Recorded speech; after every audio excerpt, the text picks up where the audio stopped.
هله د دښمن دی همیشه پاکي بربادوي د شوروي یرغل د دې ورځې پیغامونه عبرتونه ټول کتابونه درس لري. نوره نړۍ خپله موږ ته ازادي هم لمانځي، خو زموږ بیا په میلیونونو شهیدانو لاسته راغلې ازادي اوبه یوسي. تیر ځل د جهادي رهبرانو خپلمنځي اختلافاتو د جهاد ثمره په اوبو لاهو کړه. شر او فساد هغه ډله وه چې وروسته د ځینو مجاهدینو د ګمراهۍ او د دوی په سب کې د مفسدو اشخاصو د داخلېدو څخه منځته راغله. د روسانو په وړاندې مجاهدین زموږ مجاهدین او شهیدان یې زموږ شهیدان دي، او د هغو ټولو ارمان د هر افغان ارمان دی. دا چې مشرانو او پاتې کسانو یې د دفتر او د پیسو امتحان په بریالیتوب تیر نه کړ او ناکام شول، نتیجه یې د افغانستان په هر ولایت کې څو حکومتونه شول. اوس ته درس او عبرت څه دی؟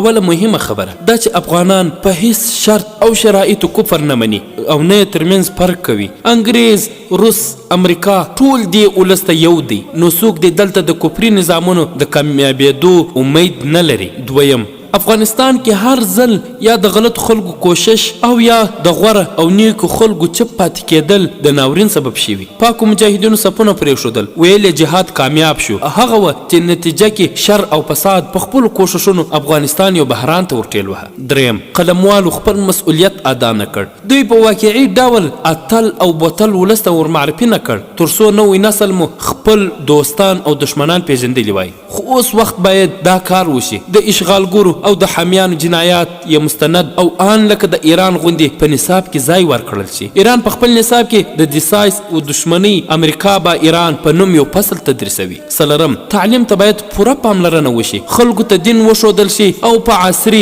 سیاسي او نظامي علومو تر اخري کچې سمبال شي، ځکه په اسلام سمبال ولس هیڅ کله د اشغالګرو او کفارو څنګ ته نه درېږي، او له سیاسي او نظامي پلوه سمبال ولس ته څوک په چپه او بد سترګه کتلی نشي. کنه د اوکراین مثال ژوندی پروت ده، ولس یې پوه او په تعلیم سمبال و، ټول په یوه غږ د اشغالګرو مخ ته ودرېدل. پنځم، د جهاد ټولې موخې اعاده کول چې اول یې د کفر ماتول، شړل، خپلواکي اخیستل، او دوهم د اسلامي نظام جوړول دي. په دې لاره کې د لارورکو ګمراهو خبرو ته باید ارزښت ورنه کړل شي چې ویل به یې کفار لاړل اوس ولې جهاد کوي.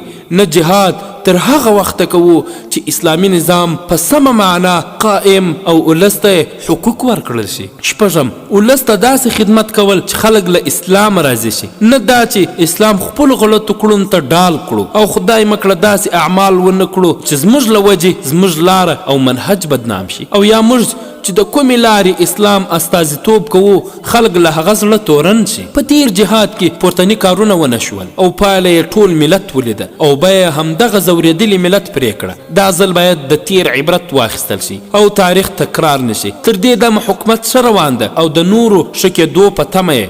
لیکوال ستاسو ورور بهیر احمد سحاک، ویاند محسن احسان.